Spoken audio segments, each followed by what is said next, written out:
রহমান রহিম। সম্মানিত হাজিগণ, আসসালামু আলাইকুম। আমি তারেক রহমান বলছিলাম। আজকে আমাদের যে হজ ফ্লাইটটি যাচ্ছে এবং আপনারা সেই ফ্লাইটে যাচ্ছেন, আজকে আমি আপনাদের সাথে দেখা করতে এসেছি। সেজন্য এই যে দেখা করার সুযোগ পেয়েছি, সেজন্য আমি আল্লাহর দরবারে শুকরিয়া আদায় করছি। আপনারা প্রত্যেকেই আল্লাহর মেহমান।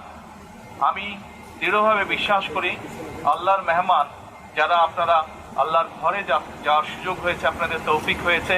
আপনারা যদি আল্লাহর দরবারে হাত তুলে কিছু চান, আল্লাহ ইনশাল্লাহ সেটি কবুল করবেন। আপনাদের কাছে আমার বিনীত অনুরোধ থাকবে, আপনারা এই বাংলাদেশের নাগরিক হিসাবে, বাংলাদেশের সন্তান হিসাবে হজে যাচ্ছেন, দয়া করে দেশ এবং দেশের মানুষের জন্য দোয়া করবেন, যাতে করে আল্লাহ আমাদেরকে তৌফিক দেন, যাতে আল্লাহ আমাদের উপরে রহমত নাজিল করেন, যাতে আল্লাহ আমাদেরকে সাহায্য করেন।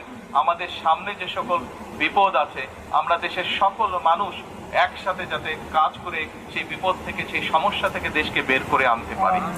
দয়া করে আল্লাহ দরবারে হাত তুলে দোয়া করবেন, আমরা দেশের মানুষ সকলে যাতে শান্তিতে এই দেশে বাস করতে পারি।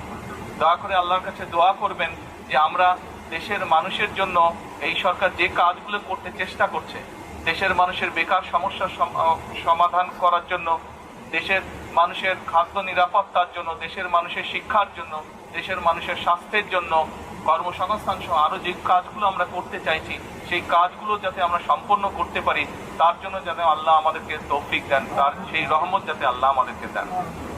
আর আপনারা হজে যাচ্ছেন, আমরা চেষ্টা করেছি সরকারের পক্ষ থেকে যদি কোনো ত্রুটি থাকে সেটিকে ঠিক করার জন্য।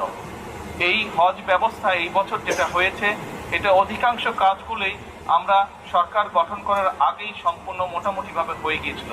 আমাদের খুব কিছু করার সুযোগ ছিল না। তারপরে আমরা যতটুকু করতে পেরেছি, আমরা কিছু ছোট কিছু কাজ করার সুযোগ ছিল, সেগুলো আমরা করার চেষ্টা করেছি।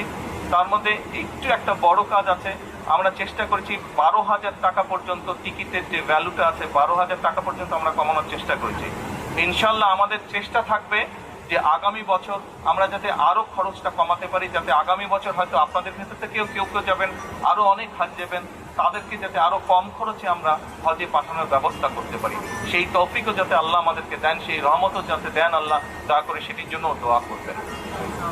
আপনাদের কাছে আমরা